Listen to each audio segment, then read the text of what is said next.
Você já parou para pensar sobre a sua própria morte? Sobre como deseja ser tratado caso esteja em estado terminal, incapacitado para tomar decisões e sem perspectiva de cura?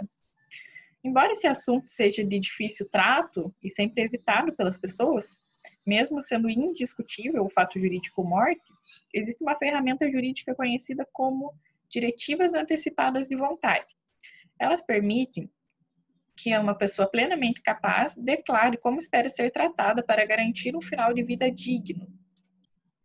Ela é feita através de um testamento vital, que nada mais é do que um remédio jurídico que permite que a pessoa capacitada juridicamente, gozando ou não de pleno estado de saúde, declare como deseja ser tratada em seus últimos dias de vida.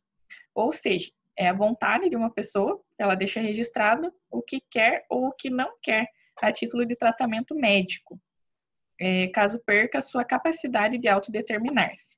Esse procedimento de não interferência no estado de saúde do paciente, ele é chamado de ortotanásia e tem como objetivo reconhecer a finitude do paciente, reconhecer o seu diagnóstico e não atuar naquela doença nem com o objetivo de prolongar e nem de antecipar a morte. Ou seja, ela busca dar uma qualidade de vida para que a morte do paciente aconteça no tempo certo e com o menor sofrimento possível.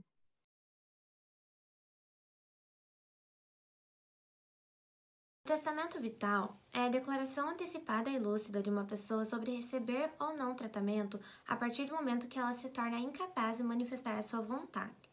Para realizar o testamento vital, a pessoa deve ser capaz, ela pode estar ou não acometida por alguma doença, mas ela ainda deve estar lúcida. Quanto à forma do testamento, ele pode ser de dois modos diferentes. Por instrumento particular, desde que seja assinado por duas testemunhas, ou então por escritura pública lavrada em tabelionato, e ele pode ser revogado, desde que seja comprovada a lucidez do testador. Quanto ao conteúdo, ele deve prever no testamento a vontade do paciente de se submeter ou não a alguns tratamentos médicos, desde que não contrarie o ordenamento jurídico vigente no Brasil, como, por exemplo, a prática da eutanásia, que é proibida. Mas o paciente ele pode se recusar a ser submetido a alguns tratamentos, por exemplo, a intubação, a traqueostomia, a internação na UTI. Ele pode também deixar lá um período que ele quer ficar internado na UTI, mas ele não pode se recusar a alguns tratamentos que beneficiem a saúde dele. Não existe uma lei específica no ordenamento jurídico que trata sobre o testamento vital. Entretanto, ele está intimamente ligado com o princípio da dignidade da pessoa humana, previsto na Constituição Federal, que garante que o indivíduo possa conduzir sua vida de acordo com a sua consciência. Também está ligado com o princípio da autonomia de vontade, que garante que o desejo do indivíduo seja colocado em prática. Existe também a resolução do Conselho Federal de Medicina, número 1995 de 2002, que ela diz o seguinte: existe também a resolução do Conselho Federal de Medicina, número 1995 de 2012. Ela tem como objetivo definir diretivas antecipadas de vontade como conjunto de desejos prévia e expressamente manifestados pelo paciente sobre os cuidados e tratamentos que quer ou não receber no momento em que estiver incapacitado de expressar livre e autonomamente a sua vontade. O artigo 2º diz o seguinte: nas decisões sobre cuidados e tratamentos de pacientes que se encontrarem incapazes de comunicar-se ou de expressar de maneira livre e independente suas vontades, o médico levará em consideração suas diretivas antecipadas de vontade.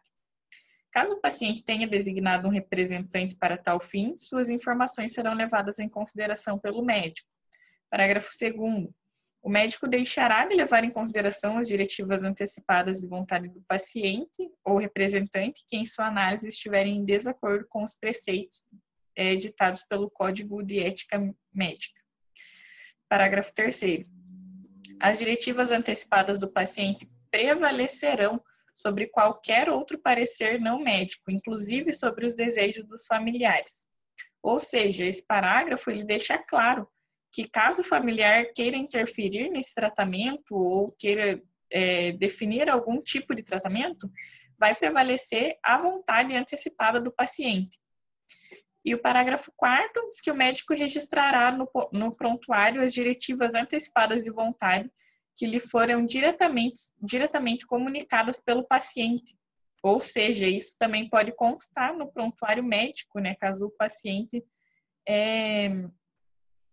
paciente diga diretamente para o médico.